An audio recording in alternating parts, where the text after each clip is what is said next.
पहलगाम हमले के बाद प्रधानमंत्री नरेंद्र मोदी, जिन्होंने आज कहा कि आतंक की जमीन को मिट्टी में मिला दिया जाएगा, पाकिस्तान को जवाब देने की तैयारी शुरू हो गई है। पहलगाम आतंकी हमले के बाद एक्शन में है भारत सरकार। पाकिस्तानी नागरिकों के वीजा रद्द कर दिए गए हैं। पहले से जारी वीजा 27 अप्रैल तक ही वैध हैं। पाकिस्तान नागरिकों के मेडिकल वीजा 29 अप्रैल तक वैध हैं। भारत में मौजूद पाकिस्तानी नागरिकों को वापस जाने के निर्देश दिए गए हैं। इस खबर पर बातचीत करने के लिए सीधे हम रुख करते हैं। आशीष हमारे साथ न्यूज रूम से जुड़ गए हैं। आशीष, ये जिस तरीके से बैठक कल हुई सीसीएस की, उसके बाद ये बड़ा फैसला लिया गया और अब एक्शन भी दिखाई दे रहा है उस फैसले के बाद। जी हाँ, बिल्कुल, आप बिल्कुल ठीक कह रही हैं। कल सीसीएस की बैठक के बाद हमने देखा कि फॉरेन सेक्रेटरी ने कैसे ये बड़ा ऐलान किया कि जितने भी सार्क चार्टर के तहत लॉन्ग टर्म वीज़ाज हम देते हैं पाकिस्तानी नागरिकों को, करीबन 200-250 लोग ऐसे थे, उन सब के वीज़ाज रिजेक्ट कर दिए गए थे। जिसके बाद ये इन्फरेंस शरीन ड्रॉ किया जा रहा था कि क्योंकि कोई कनेक्टिंग फ्लाइट दोनों के बीच में आपस में इंडिया पाकिस्तान में नहीं चलती और अटारी बॉर्डर को भी बंद कर दिया गया है, तो इन इफेक्ट दूसरे लोगों को भी वीज़ा नहीं मिल पाएगा। इस एम्बिग्विटी को भी भारत ने पूरी तरह से अब साफ कर दिया है, स्पष्ट कर दिया है कि किसी भी पाकिस्तानी नेशनल को वीज़ा नहीं दिया जाएगा। जिनको दिया जा चुका है 27 तारीख तक वैध है, अगर मेडिकल वीज़ास पे हैं 29 तारीख तक, उससे तब तक उनको वापस पाकिस्तान लौट जाना है। इसके साथ ही आप देखिए कितना महत्वपूर्ण है कि इंडियंस को भी एडवाइजरी दी गई है कि कोई भी पाकिस्तान ट्रैवल ना करे और जितने लोग अभी पाकिस्तान ट्रैवल कर रहे हैं वो वापस आए। मुझे ऐसा लगता है ये इस ओर भी इशारा करता है कि भारत बहुत जल्द कोई बड़ी कार्रवाई करने वाला है। आप इस पर नजर बनाकर रखिएगा आशीष। बड़ी जानकारी आपने दी है कि किस तरीके से अब एक्शन मोड में सरकार सीधे तौर पर दिखाई दे रही है। देखिए, पहलगाम हमले के बाद भारत का बहुत बड़ा एक्शन भी देखने को मिला है। भारतीय नौसेना ने समंदर में उतारा आईएनएस विक्रांत। आईएनएस विक्रांत पर तैनात है MiG-29K फाइटर जेट। इसी महीने आईएनएस विक्रांत पर तैनात होंगे 26 राफेल मरीन जेट। तो लगातार एक्शन अब बढ़ता हुआ दिखाई दे रहा है। पहलगाम में हुए हमले के बाद लगातार जो मीटिंग्स हुई उसमें बड़े फैसले लिए गए हैं और अब इसी के तहत भारतीय नौसेना ने समंदर में उतारा आईएनएस विक्रांत। आईएनएस विक्रांत पर तैनात है MiG-29K फाइटर जेट। किसी भी तरीके की कोई कमी ना रहे, कोई चूक ना हो और हर मोर्चे पर पूरी तरीके से तैयारी साफ दिखाई दे रही है। इस खबर पर बातचीत करने के लिए नीरज राजपूत हमारे सहयोगी जुड़ गए। नीरज, हर मोर्चे पर पूरी तरीके से भारत की तैयारी, एक्शन मोड में इस वक्त भारत सरकार। बिल्कुल शिरीन, बिल्कुल आपने ठीक कहा। जो भारतीय नौसेना ने अपना जो पूरा कैरियर बैटल ग्रुप है, यानी कि जो जंगी बेड़ा है, वो अरब सागर में उतार दिया है, जिसमें आईएनएस विक्रांत जो भारत का स्वदेशी एयरक्राफ्ट कैरियर है वो, इसके साथ ही उनके साथ चलने वाली जो पनडुब्बियां हैं और डिस्ट्रॉयर यानी कि जंगी जहाज हैं, और जैसे आपने बताया MiG-29K फाइटर जेट्स इस पर तैनात हैं। और ये इसलिए भी किया गया है क्योंकि इस वक्त जो पाकिस्तान ने अपनी एक फायरिंग ड्रिल जो है वो शुरू कर दी थी अपने कोस्ट के पास, यानी कि अपनी समुद्री सीमा में। तो ऐसे में बहुत ज़रूरी था कि भारतीय नौसेना भी अपनी तैयारी पूरी करे। पहलगाम जो नरसंहार हुआ उससे डरकर पाकिस्तान ने पहले ही शुरुआत कर दी, आज सुबह से अपनी फायरिंग ड्रिल शुरू कर दी कि कहीं ऐसा ना हो कि भारतीय नौसेना पाकिस्तान का जो समुद्री मार्ग है उसको ब्लॉक कर दे। और इसी के लिए जो भारतीय नौसेना ने अपना पूरा कैरियर बैटल ग्रुप, शरीर ये मानकर चलिए कैरियर बैटल ग्रुप यानी पूरा जंगी बेड़ा, यानी कि युद्ध के लिए पूरी तैयारी के साथ जो है ये एयरक्राफ्ट कैरियर जो है निकला है, अरब सागर में निकला है, जो कि इस वक्त पूरा जो अरब सागर होगा यानी वेस्ट कोस्ट जो है भारत की, उसकी पूरी सुरक्षा जो है ये करेगा कैरियर बैटल ग्रुप, जिसमें आईएनएस विक्रांत जो स्वदेशी एयरक्राफ्ट कैरियर है और उसके साथ उसके जो सहायक जो जंगी जहाज होते हैं और साथ ही पनडुब्बी भी इस वक्त जो है अरब सागर में उतर चुकी है। और आज जिस तरह से नीरज प्रधानमंत्री ने भी इस बात को साफ किया कि पूरी तैयारी है और एक्शन की अब बारी है, और वही दिखाई भी दे रहा है, चाहे जल हो, थल हो या वायु, हर जगह पर ये एक्शन मोड की तैयारी जो दिख रही है, उसी के तहत ये फैसला भी लिया गया है। और खबर ये भी है कि 26 राफेल मरीन जेट तैनात भी होंगे और ये भी इसी महीने होने वाला है। देखिए, ये जो डील है शरीन, जो रफाल मरीन फाइटर जेट्स की, वो इसी महीने 28 अप्रैल को ये माना जा रहा है कि फ्रांस के जो रक्षा मंत्री हैं वो भारत के दौरे पर आएंगे और उस दौरान जो है डील हो जाएगी इस एयरक्राफ्ट कैरियर पर, यानी स्वदेशी एयरक्राफ्ट कैरियर पर तैनात करने के लिए। जैसे कि भारतीय वायुसेना के लिए हम लोग जानते हैं कि 36 रफाल लड़ाकू विमान लिए गए थे, उसी के मरीन वर्जन जो है, जो समुद्री जो उसका वर्जन है रफाल M जो है, उसके लिए डील की जाएगी। 26 रफाल मरीन इसी एयरक्राफ्ट कैरियर पर तैनात किए जाएंगे। लेकिन जब तक वो आते नहीं है फ्रांस से, तब तक इस पर MiG-29K के फाइटर जेट्स जो भारतीय नौसेना के पास पहले से ही रूस के जो फाइटर जेट हैं वो इस पर तैनात रहेंगे और वो सुरक्षा करेंगे पूरी अरब सागर की। और अगर जरूरत पड़ी तो वो ब्लॉकेट भी कर सकते हैं पाकिस्तान का, यानी कि पाकिस्तान का समुद्री मार्ग जो है उसको ब्लॉकेट भी कर सकते हैं, जो कि ऑप्शंस में हो सकता है कि अगर पाकिस्तान के खिलाफ कोई बड़ी कार्रवाई भारत करता है तो। बिल्कुल, आप नजर रखिएगा नीरज, बहुत शुक्रिया फिलहाल इस तमाम जानकारी के लिए। तो लगातार ये बड़े एक्शन हैं जो अब धीरे धीरे दिखाई दे रहे हैं और इसी दिशा में ये साफ होता हुआ कि बड़े एक्शन के लिए भारत पूरी तरीके से तैयार है। देखिए, जम्मू कश्मीर के पहलगाम में हुए आतंकी हमले में जान गंवाने वाले मृतकों का आज अंतिम संस्कार किया जा रहा है। लोग दहशतगर्दों के खिलाफ एक्शन की मांग कर रहे हैं और हर आंख में गम और गुस्सा साफ दिख रहा है। इसी बीच पीएम मोदी ने बड़ा संदेश भी दिया। पीएम मोदी ने साफ कर दिया है कि आतंकियों को कल्पना से भी कठोर सजा मिलेगी। पहलगाम हमले में जिन्होंने अपनों को खोया है उन पर दुखों का पहाड़ टूट पड़ा है। देश में गम गुस्सा दोनों सड़क दिख रहा है। सड़क पर भी जिन लोगों ने आतंकी हमले में अपनी जान गंवाई है उन्होंने एबीपी न्यूज के कैमरे पर हमले की एक एक डिटेल साझा की।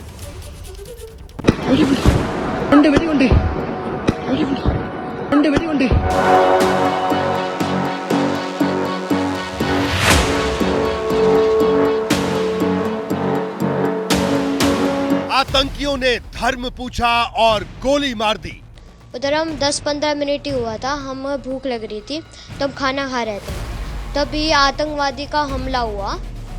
हम छुपे, आतंकवादी ने हमें ढूंढ लिया और बोला मुसलमान अलग हो जाओ और हिंदू अलग हो जाओ, और सारे हिंदू जेंट्स को बंदूक से शूट कर दिया। जिसने कहा मैं हिंदू, उसके सिर पर गोली। तो उनको डायरेक्ट इधर ही शूट किया। उनका पीछे का हिस्सा ऐसा पूरा खून नीचे आया हुआ था हमारे सामने ही। कलमा नहीं पता था तो कर दिया कत्ल। वो बोल रहे थे, वो कलाम बोल रहे थे, और जो मुसलमान तो वो लैंग्वेज समझते हैं, उसने बोला मुसलमान। 3 बार कलाम बोला और उन लोगों ने 3 बार मुसलमान बोला।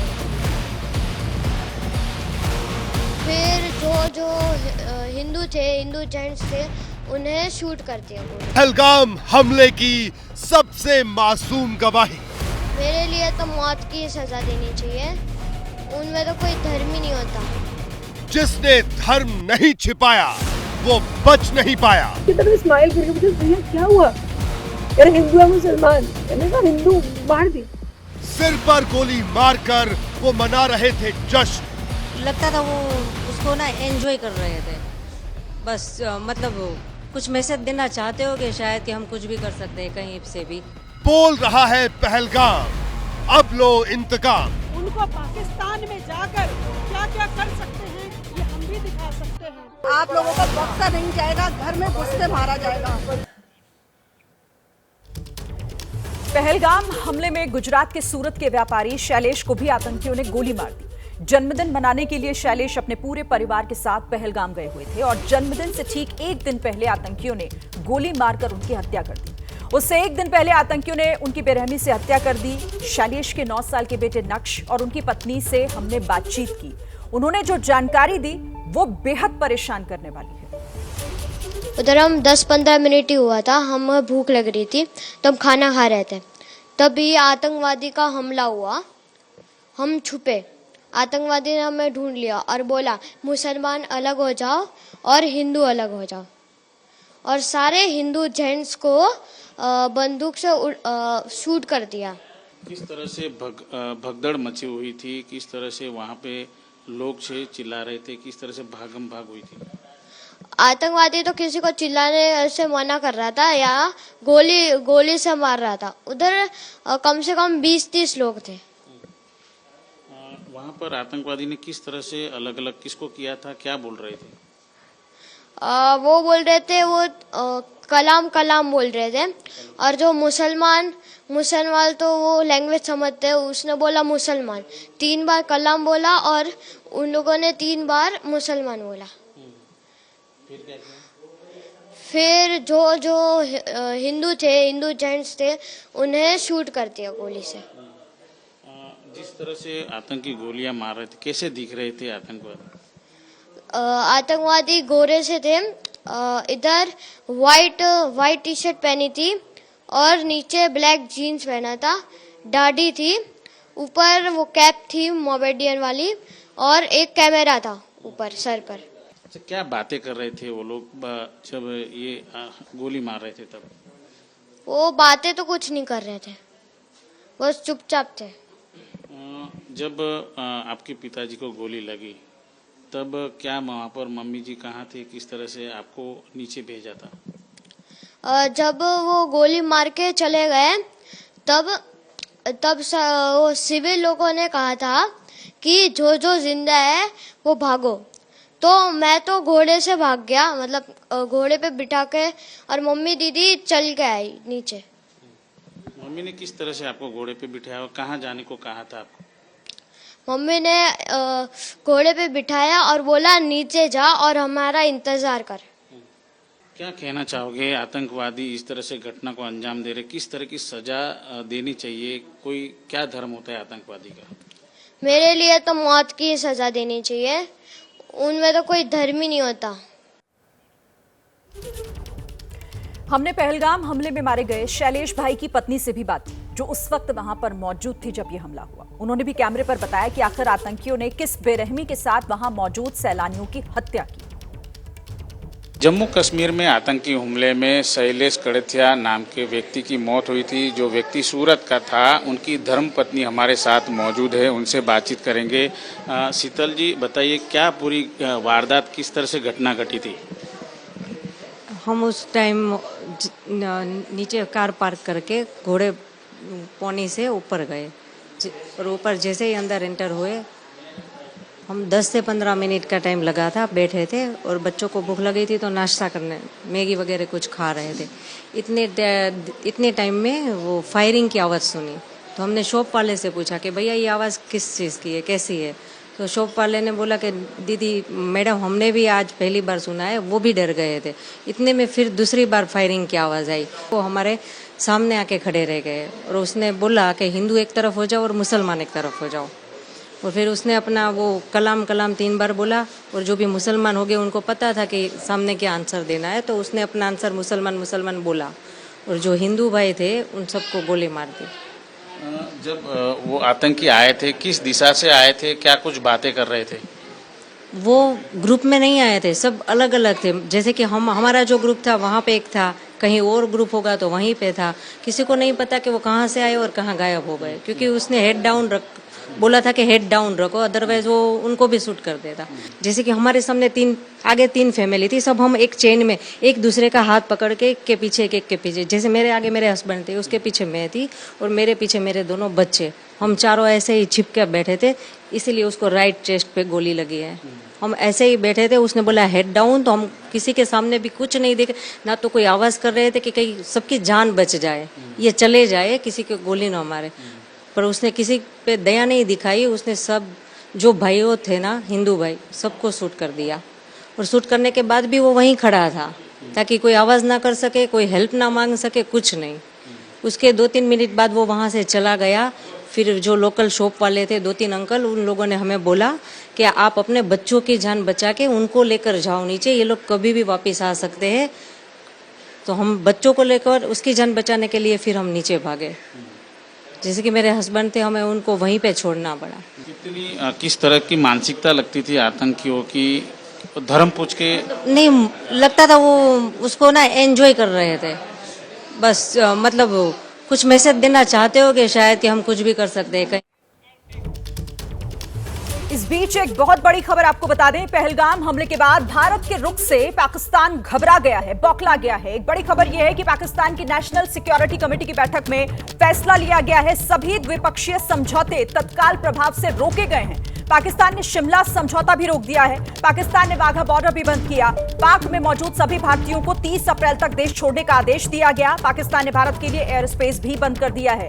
भारत ने पानी रोका तो उसे युद्ध माना जाएगा, पाकिस्तान की तरफ से कहा गया। तो पाकिस्तान की नेशनल सिक्योरिटी की बैठक में यह बड़ा फैसला। इस खबर पर और जानकारी के साथ हमारे साथ आशीष जुड़े हुए हैं, सीधे उनका रुख करते हैं। सबसे पहले आशीष, पूरी जानकारी दीजिए।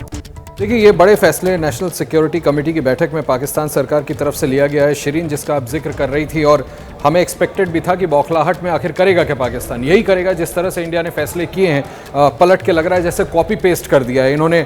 इंडस वाटर ट्रीटी पे मैं आपको बताना चाहूँगा कि पाकिस्तान ने नेशनल सिक्योरिटी कमेटी बैठक के बाद जो प्रेस रिलीज जारी की है, उसमें कहा है कि अगर भारत यूनिलैटरली अपनी तरफ से पानी को डाइवर्ट करता है या रोकता है तो उसे एक्ट ऑफ वॉर माना जाएगा।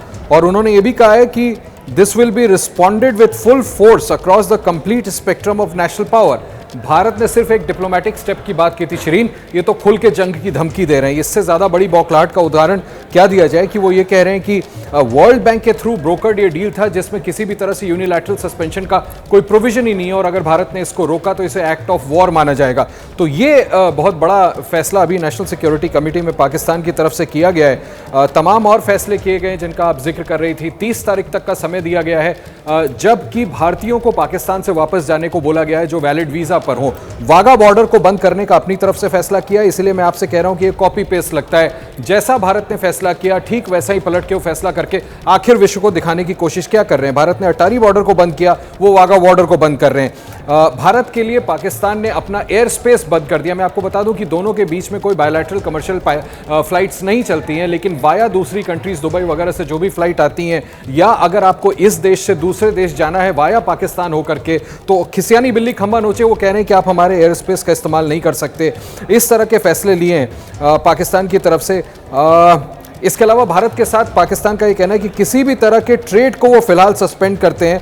सभी तरह के ट्रेड जो भी टाइज थे, जो भी बिजनेस इंडिया के साथ लिमिटेड ट्रेड चल रहा था, उसको भी बंद कर दिया गया है। तो इस तरह के बड़े फैसले लिए गए हैं नेशनल सिक्योरिटी कमेटी की बैठक में पाकिस्तान की तरफ से, और ये आरोप लगाया गया है भारत से कि भारत रेकलेस तरीके से पाकिस्तान को जिम्मेदार ठहरा करके भारत ने इस तरह के बड़े फैसलों का कल ऐलान किया था। जम्मू कश्मीर को लेकर के वो फिर अपना राग अलाप रहा है पाकिस्तान। अब से जब मैं आपसे बात कर रहा हूं करीबन आधे घंटे के बाद आप ये मान के चलें कि बाकायदा औपचारिक तौर पर ministry of foreign affairs Pakistan में स्पोक्स पर्सन की तरफ से एक प्रेस कॉन्फ्रेंस भी करके इन सभी फैसलों की जानकारी दी जाएगी। और बिल्कुल सही आपने कहा कि खिसियानी बिल्ली है, खंबा नोचने के अलावा कुछ नहीं कर सकती। ऐसा इस बात की कहीं ना कहीं उम्मीद थी कि कुछ ऐसा बौखलाहट पे पाकिस्तान करेगा, लेकिन ये जो फैसले लिए गए हैं, पाकिस्तान ने शिमला समझौता भी रोक दिया है। इसके मायने क्या हुए आशीष? देखिए शिमला, ये तभी मुझे हंसी भी आ रही है कि ये क्या कर रहे हैं आखिर, इन्हीं को नुकसान होना है। शिमला समझौता था क्या? 1972 में समझौता ये किया गया था कि भारत और पाकिस्तान के बीच में तमाम मुद्दों को बायलैटरली सुलझाया जाएगा। ये उसको सस्पेंड कर रहे हैं। इससे ज्यादा इस बात का क्या एग्जाम्पल होगा कि खिसियानी बिल्ली किस तरह से खंबा नोच रही है। उस समय line of actual control define की गई थी, सीज फायर लाइन को LOC मान करके। बाद में ये तक चर्चा हुई थी कि क्यों ना उसको इंटरनेशनल बॉर्डर डिक्लेयर कर दिया जाए। पाकिस्तान ने आज, आप बिल्कुल ठीक कह रही हैं, नेशनल सिक्योरिटी कमेटी की बैठक में उसको भी सस्पेंड करने का फैसला किया। साथ ही जितने भी भारत के साथ बायलैटरल एग्रीमेंट है सभी को होल्ड पर डाल दिया है। जिस तरह से भारत ने उनके 3 डिफेंस अटैचेज, आर्मी, नेवी और एयरफोर्स के अटैचेज को पर्सोना नॉन ग्रेटा डिक्लेयर किया, उस तरह उन्होंने सेम, इसलिए मैं कह रहा हूं कॉपी पेस्ट किया गया। भारत के जो पाकिस्तान में इस्लामाबाद में उच्चायोग में इन तीनों सर्विसेज का अटैचेज है, उनको उन्होंने PNA घोषित कर दिया है, यानी पर्सोना नॉन ग्रेटा, माफ कीजिएगा, PNG। साथ में जिस तरह से भारत ने यहां पर पाकिस्तान उच्चायोग में उनकी संख्या 55 से घटा करके 30 करने का फैसला किया, सिमिलरली उन्होंने वहां पर यही डिसीजन अनाउंस कर दिया कि आप भी अपना 55 से घटा करके 30 तक जो स्ट्रेंथ है वहां पर ले आए। वही कहते हैं ना, चोर की दाढ़ी में तिनका तो है, तो दुनिया को दिखाने के लिए वो बौखलाहट जिस तरीके से निकलकर सामने आ रही है वो इन फैसलों में भी दिखाई दे रही है। आशीष, आप रहिएगा हमारे साथ। विदेश मंत्रालय में विदेशी राजनयिकों की बैठक, एक और बड़ा अपडेट आपको दे दें, कई देशों के राजनयिक विदेश मंत्रालय पहुंचे हैं। पहलगाम हमले की सभी को जानकारी दी जाएगी इस बैठक में। इस बैठक में अमेरिका, रूस, चीन के राजनयिक मौजूद हैं। इंग्लैंड, पोलैंड, कनाडा और जर्मनी के राजनयिक शामिल हैं। कई देशों के राजनयिक विदेश मंत्रालय पहुंचे हैं। इस पर ज्यादा जानकारी के साथ नीरज हमारे साथ जुड़े हुए हैं। नीरज, क्या अपडेट और इस पर? बिल्कुल शिरीन, जो पहलगाम जो नरसंहार हुआ है उसकी पूरी जानकारी देने के लिए कि आखिरकार पाकिस्तान के सबूत क्या क्या है, पाकिस्तान का हाथ इस नरसंहार में किस तरह से है, उसके लिए ही विदेश मंत्रालय में आज एक बड़ी ब्रीफिंग हो रही है, जिसमें भारत के जितने भी देश के राजनयिक हैं इस वक्त राजधानी दिल्ली में तैनात हो, चाहे अमेरिका हो, रशिया हो, चीन भी हो, Poland, Germany, European union, gulf countries, Africa, करीब 2 दर्जन के करीब डिप्लोमेट्स इस वक्त यहाँ पर पहुँच चुके हैं। ये गाड़ियाँ जो कतार से खड़ी हुई हैं यहाँ पर साउथ ब्लॉक के बाहर, यानी विदेश मंत्रालय के बाहर, ये सब उन्हीं की गाड़ियाँ हैं। ये देखिए, विदेशी गाड़ियाँ जितनी खड़ी हुई हैं, ये सब डिप्लोमेट्स यहाँ पर पहुँचे हैं और इनको बताया जा रहा है कि आखिरकार किस तरह से जो पाकिस्तान ने ये नरसंहार किया, पाकिस्तान से ऑपरेट होने वाले आतंकी संगठनों ने ये नरसंहार किया है पहलगाम में, उसके सबूत जो हैं यहाँ दिए जा रहे हैं और उसी के लिए ये डिप्लोमेट्स जो हैं यहाँ सारे इकट्ठा हुए हैं। तो ये मानकर चलिए कि भारत जो है पूरी जितने भी एविडेंस है पाकिस्तान के खिलाफ बताने के लिए कि पाकिस्तान से ऑपरेट होने वाले आतंकी संगठनों ने किस तरह से नरसंहार किया है, मासूम लोगों को, मासूम पर्यटकों को अपना निशाना बनाया है, को दी जाएगी जो इस बैठक में पहुंच रहे हैं। नीरज रहेगा हमारे साथ। देखिए, एक और बड़ा अपडेट, राष्ट्रपति से मिलने के लिए अमित शाह पहुंचे हैं। केंद्रीय गृह मंत्री राष्ट्रपति से मुलाकात करने पहुंचे हैं। अमित शाह और राष्ट्रपति की मुलाकात महत्वपूर्ण हो जाती है। विदेश मंत्री एस जयशंकर भी मौजूद हैं इस बैठक में। सर्वदलीय बैठक से पहले ये बड़ी मीटिंग है, तो सर्वदलीय बैठक होनी है, लेकिन उससे पहले राष्ट्रपति से मिलने के लिए अमित शाह पहुंचे हुए हैं। ये मुलाकात, और इस मुलाकात में विदेश मंत्री एस जयशंकर भी शामिल हैं। एक और बड़ी बैठक, लगातार पहलगाम में हुए हमले के बाद मीटिंग्स का दौर जारी है, मुलाकात हो रही है, बड़े लेवल पर मीटिंग्स हो रही हैं, और एक और बड़ी बैठक राष्ट्रपति के साथ, जहां पर केंद्रीय गृह मंत्री जो इस हमले के बाद खुद पहलगाम पहुंचे थे, स्थिति का जायजा लिया था, अधिकारियों के साथ लगातार वो खुद से संपर्क में है, और अब वो जब पहुंचे हैं वापस, तो उसके बाद वो एक एक कर जानकारी उन्होंने प्रधानमंत्री को भी दी। सीसीएस की बैठक में भी कल वो मौजूद थे, और अब राष्ट्रपति से मिलने के लिए पहुंचे हुए हैं।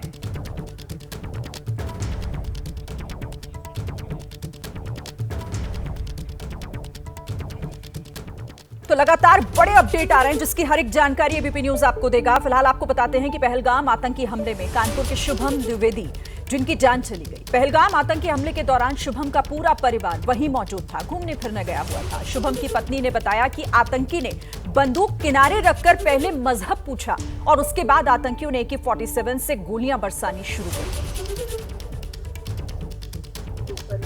चाय होती है, उस पर गए थे हम लोग, घोड़े से लेके गए थे। वो रास्ता ही नहीं है कि कोई इंसान चल के जा पाए, घोड़े से लेके गए थे।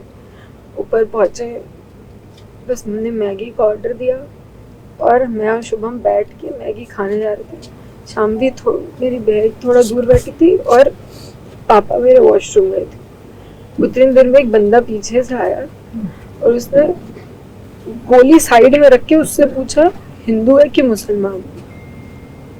मुसलमान है तो पहले कलमा पढ़ के दिखा। जैसे हमें पता ही नहीं, हम पीछे पलट के देखे हो क्या रहा है, हम उसकी तरफ स्माइल करके पूछे, भैया क्या हुआ? यार हिंदू है मुसलमान? मैंने कहा हिंदू। मार दिया, मार दिया। पहली गन उसी पे चलाई, उसके बाद 70 लोगों को मार दिया। क्यों मार दिया? हिंदू मुसलमान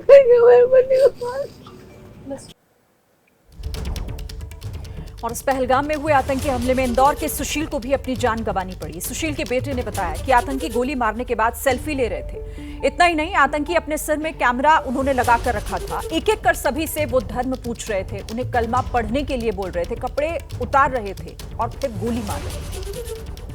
किसी से पूछ रहे थे कि मुस्लिम, अगर आप मुस्लिम नहीं हो, गोली मार रहे सीधे। मेरे सामने उनने 6 लोगों को गोली मारी। उनसे सिर्फ इतना पूछा, मुस्लिम? किसी ने बोला हाँ, तो बोला कलमा पढ़ के बताओ।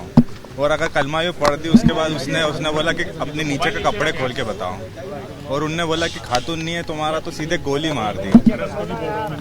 वो 15-15 साल के बच्चे हैं। पहलगाम हमले में जिनकी जान गई, उनमें संजय लेले भी शामिल थे। आतंकियों ने जब उन्हें गोली मारी तो उनका बेटा हर्षल वहां मौजूद था। उन्होंने वो आंखों देखा बयान, मंजर भयानक जो था वो बयां किया। उन्होंने बताया कि आतंकवादी बिना कुछ बात किए एक ही बात बार बार कर रहे थे, हिंदू कौन है और मुस्लिम कौन है। तो सब लोग नीचे लेट गए सब के सब, और फिर वहां में पूछा कि हिंदू कौन है वो अलग हो जाए और मुस्लिम कौन है वो अलग हो जाए।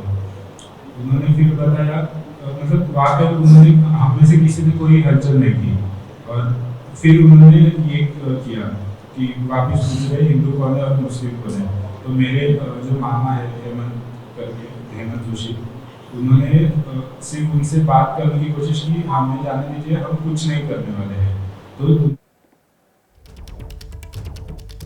पहलगाम में जिन्होंने अपनों को खो दिया, केवल उनके परिजन ही नहीं बल्कि पूरे देश की इस वक्त आंखें नम है। और 22 अप्रैल को दहशतगर्दों ने जो किया, उसकी एक एक डिटेल परेशान करने वाली है। पहलगाम में अतुल मोने को उनके परिवार के सामने ही गोली मार दी गई। इस दौरान अतुल की पत्नी अनुष्का और बेटी रुचा वहां मौजूद थे। परिजनों का कहना है कि आतंकी बार बार लोगों से उनका धर्म पूछ रहे थे और फिर उन्हें मार रहे थे। जो भी स्थानीय लोग उनकी मदद के लिए आ गया है, उन पर भी आतंकियों ने गोलियां बरसाई। डोंबिवली में रहने वाले 3 लोगों की मौत हुई है। अतुल मोनी जिसमें से एक थे, उनकी पत्नी, उनकी बेटी, उनके रिश्तेदार हमारे साथ हैं। मैम, बहुत मुश्किल वक्त, लेकिन आपका कहना ज़रूरी है। अगर आप मुझे बताएं कि वहाँ पर कब पहुँचे और क्या क्या हुआ था। हम लोग 1 बजे तक पहुँचे थे उधर। मिनी स्विट्ज़रलैंड करके था वो पॉइंट। उधर हम लोगों ने फ़ोटो वीटो निकाले। वो उधर का एटमॉस्फेयर भी बहुत अच्छा था। बहुत भीड़ थी उधर, बहुत लोग थे। हम लोग निकल नहीं वाले थे, खाली दीदी की तबीयत थोड़ी उसको थोड़ा लूज़ लग रहा था, इसलिए हम लोगों ने उसको लिए पीने के लिए और खाने के लिए कुछ लिया और हमारा हो गया था। हम निकल नहीं वाले थे तो शूट की आवाज़ आई हमें, लेकिन हमें लगा कि कुछ उधर के गेम या कुछ ऐसा रहेगा, वो पर्यटन स्थल है तो इसलिए। बाद में ऊपर और फायरिंग होके वो 2 लोग नीचे आए तो हम भागा दौड़ी हो गई उधर और हम लोग नीचे झुक गए। तो हेमंत जोशी करके हमारे साथ में थे, तो वो पीछे से आए कि बोले कि क्यों कर रहे हो आप, हम क्या हुआ है ऐसा बोलने के लिए गए, आगे खड़े हो गए तो उनको डायरेक्ट इधर शूट किया। मेरे हस्बैंड बोले कि गोली मत मारो किसी को, हम रुकते हैं, नीचे झुकते हैं, कुछ नहीं करते, तो उनको भी पेट में गोली मारी। फिर बाद में पूछा कि हिंदू कौन है, मुस्लिम कौन है। ये पहले भी सवाल किया था कि अलग होने के लिए, लेकिन किसी ने कुछ रिप्लाई नहीं किया था। फिर पूछा हिंदू कौन है, खाली हिंदू कौन है पूछा। मेरे जीजा जी ने हाथ ऊपर किया तो उनको डायरेक्ट इधर ही शूट किया। उनका पीछे का हिस्सा ऐसा पूरा खून नीचे आया हुआ था हमारे सामने ही। हम कुछ कर ही नहीं सकते थे उधर। फिर बाद में वो लोग चले गए। फिर उधर के लोग बोले कि आप लोग आप खुद की जान बचाओ और जाओ यहाँ से, यहाँ पे जो है उनको आर्मी लेके आएगी बोले थे, लेकिन आर्मी भी लेट गई शायद उधर ऊपर। नहीं, हमारे आदमी तो नहीं बचे। हमारे घर का तो 2 जन थे, हमारे सामने 2 जन थे। क्या वो बार बार पूछ रहे थे हिंदू कौन है, मुस्लिम कौन है? 3 बार पूछा उन्होंने। स्टार्टिंग में पूछा हिंदू और मुस्लिम अलग हो जाओ ऐसा बोला, तो किसी ने कुछ रिप्लाई नहीं दिया, सब लोग झुक के हो गए। तो ऊपर फायरिंग करके उन्होंने वो घोड़ेसवार जो थे, घोड़ों के साथ लेके जाने वाले आदमी लोग रहते, उनको बोला कि आप जाओ यहाँ से ऊपर। उनके ऊपर से ऐसे फायरिंग करके वो लोग थोड़े डर के गए रहेंगे, लेकिन बाद में ये सब पूछा और ऐसा सब हुआ। और बाद में वो लोग जब चले गए तो 1-2 जो शॉप वाले थे उधर के, वो बोले कि आप लोग आपकी जान बचाओ, इधर जिनको गोली मारी है उनको छोड़ो, आप जाओ यहाँ से, खुद की जान बचाओ। आपके साथ जितने लोग थे उन्होंने हाथ खड़ा किया कि हम हिंदू है, उसके बाद खाली जीजा जी ने हिंदू पूछा तो जीजा जी ने हाथ ऊपर किया था और उनको ही गोली मारी। क्या कहेंगी, क्या वो यूनिफॉर्म में थे, पुलिस के कपड़े पे आए थे? ग्रीन कलर का कुछ यूनिफॉर्म था उनका, लेकिन अच्छे से याद नहीं आ रहा है। हम लोग सब डर गए थे, उनको देखने की हिम्मत भी नहीं हो रही थी। उनके हाथ में रिवॉल्वर थी, रिवॉल्वर माने वो बड़ा राइफल था। पहलगाम आतंकी हमले से जुड़ी हुई एक और बड़ी खबर आ रही है। कल पहलगाम जा सकते हैं आर्मी चीफ। इस वक्त की ये बड़ी खबर, आर्मी चीफ कल पहलगाम जा सकते हैं। पहलगाम में जो आतंकी हमला हुआ उससे जुड़ा हुआ ये इस वक्त का बड़ा अपडेट। आर्मी चीफ का दौरा, कल पहलगाम जा सकते हैं वो। तो पहलगाम में लगातार जो आतंकी अटैक हुआ है, वहां पर कई एजेंसीज भी पहले से मौजूद हैं। जांच का दायरा लगातार बढ़ाया जा रहा है, ऑपरेशंस कई स्तर पर चलाए जा रहे हैं और इसी बीच आर्मी चीफ के भी वहां जाने की खबर। कल खुद आर्मी चीफ पहलगाम जा सकते हैं, ये बड़ी जानकारी निकलकर इस वक्त सामने आ रही है। तो पहलगाम आतंकी हमला जिसने पूरे देश को झकझोर कर रख दिया। जब आप चश्मदीदों की बयानी सुनते हैं तो वाकई कलेजा फट जाता है। और अब पूरा देश जिस तरह से यही इंतजार कर रहा है कि इन आतंकियों को इनके अंजाम तक पहुंचाया जाए, इसी को लेकर लगातार सरकार की तरफ से मीटिंग्स हो रही हैं, मुलाकातें हो रही हैं, बड़े फैसले लेने की तैयारियां की जा रही हैं, एक्शन की तैयारी है। दूसरी तरफ पहलगाम में कई बड़े ऑपरेशन अलग अलग लेवल पर चलाए जा रहे हैं। खुद गृह मंत्री जो पहुंचे थे, जैसे ही उन्हें सूचना मिली थी वो उसी दिन पहलगाम पहुंचे। उन्होंने खुद मुआयना किया, बड़े अधिकारियों के साथ लगातार उन्होंने मीटिंग्स की और अभी भी वो संपर्क में हैं। इसी बीच आर्मी चीफ भी जा सकते हैं कल पहलगाम। उनके इस दौरे से जुड़ा हुआ ये बड़ा अपडेट मिल रहा है कि कल वो खुद पहलगाम में होंगे, वहां जाकर मौके पर स्थिति का जायजा लेंगे, अधिकारियों से बात करेंगे और अभी जिस तरह से ऑपरेशंस चलाए जा रहे हैं, इन आतंकियों को ढूंढा जा रहा है, उन तमाम बातों पर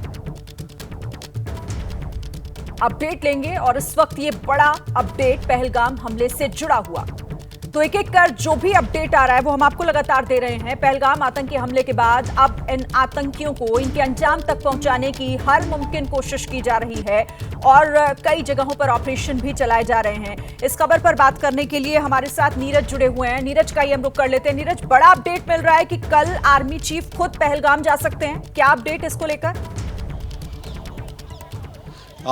बिल्कुल श्रीन, ये जानकारी मिल रही है कि थल सेना प्रमुख जनरल उपेंद्र द्विवेदी जा सकते हैं। और इस वक्त मैं आपको दिखा दूं, जो गृह मंत्री अमित शाह का काफिला जो है राष्ट्रपति भवन से निकल चुका है। ये काफिला जो देख रहे हैं आप, ये दरअसल अमित शाह हैं जो बैठे हुए सामने दिखाई दे रहे हैं, गाड़ी में जा रहे हैं। ये राष्ट्रपति से मिलकर अभी निकले हैं, तुरंत निकले हैं और उनको पूरी ब्रीफिंग दी है पहलगाम का जो नरसंहार हुआ है उसको लेकर कि आखिरकार किस तरह से हुआ, ये पूरी जानकारी और सुरक्षा को लेकर क्या कड़े कदम उठाए जा रहे हैं, इसको लेकर गृह मंत्री अमित शाह अभी निकले हैं, राष्ट्रपति भवन से निकले हैं। और जो श्रीन आपका पहला सवाल था कि आर्मी चीफ कल जा सकते हैं, श्रीनगर जाएंगे और ये माना जा रहा है।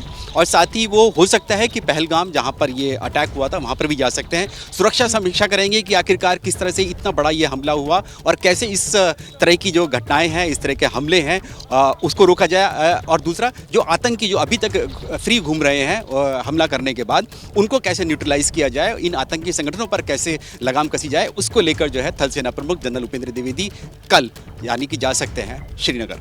बिल्कुल, तो बड़ा अपडेट आप दे रहे हैं। और साथ ही आपने भी बताया कि राष्ट्रपति से मुलाकात हो गई है। सर्वदलीय बैठक से पहले ये महत्वपूर्ण मुलाकात गृह मंत्री अमित शाह की, जो राष्ट्रपति से मिलने के लिए पहुंचे थे और उसके बाद जब सर्वदलीय बैठक भी होनी है, राष्ट्रपति से मिलकर निकल गए हैं। फिलहाल इस वक्त का ये बड़ा अपडेट है। गृह मंत्री जो कि राष्ट्रपति को उन्होंने पूरे जो भी इंसिडेंट हुआ है, जो हमला हुआ है, उस पर हर एक जानकारी दी होगी। और इसी बीच एक और बड़ी खबर, पहलगाम हमले के बाद भारत के रुख से पाकिस्तान घबरा गया है। पाकिस्तान की नेशनल सिक्योरिटी कमेटी की बैठक में फैसला लिया गया, सभी द्विपक्षीय समझौते तत्काल प्रभाव से रोके गए। पाकिस्तान ने शिमला समझौता भी रोक दिया है। पाकिस्तान ने वाघा बॉर्डर बंद कर दिया है। पाक में मौजूद सभी भारतीयों को 30 अप्रैल तक देश छोड़ने का आदेश। पाकिस्तान ने भारत के लिए एयर स्पेस बंद किया। भारत ने पानी रोका तो उसे युद्ध माना जाएगा। तो पाकिस्तान की ये बौखलाहट इन फैसलों से साफ दिखाई दे रही है, वो घबराहट भी समझ आ रही है जो एक एक कर ये फैसले लिए जा रहे हैं। नेशनल सिक्योरिटी कमेटी की बैठक में जो फैसला पाकिस्तान ने लिया कि सभी द्विपक्षीय समझौते तत्काल प्रभाव से रोके गए। पाकिस्तान ने शिमला समझौता भी रोका। और आपने सुना हमारे सहयोगी आशीष के जरिए कि ये जो फैसले लिए जा रहे हैं, ये जो कहा जा रहा है पाकिस्तान की तरफ से कि ये उनका स्टैंड है, ये उनके फैसले हैं भारत के खिलाफ, ये सब कुछ बताता है कि कैसे पाकिस्तान इस वक्त बौखलाहट में है और उसे समझ नहीं आ रहा कि अब करना क्या है। क्योंकि पाकिस्तान में आतंकवाद को किस तरीके से पाला और पोसा जाता है और उसके बाद जब खुलकर तस्वीर निकलकर सामने आ जाती है, जब वो कनेक्शन खुलकर सामने आता है, तो उसके बाद ये बौखलाहट पाकिस्तान की समझ आती है। देखिए, पहलगाम आतंकी हमले में स्थानीय आदिल शाह की भी मौत हो गई। उनके पिता का कहना है कि वो उनके परिवार की जिम्मेदारी आदिल पर ही थी। उसके जाने से हमारा सब कुछ चला गया है।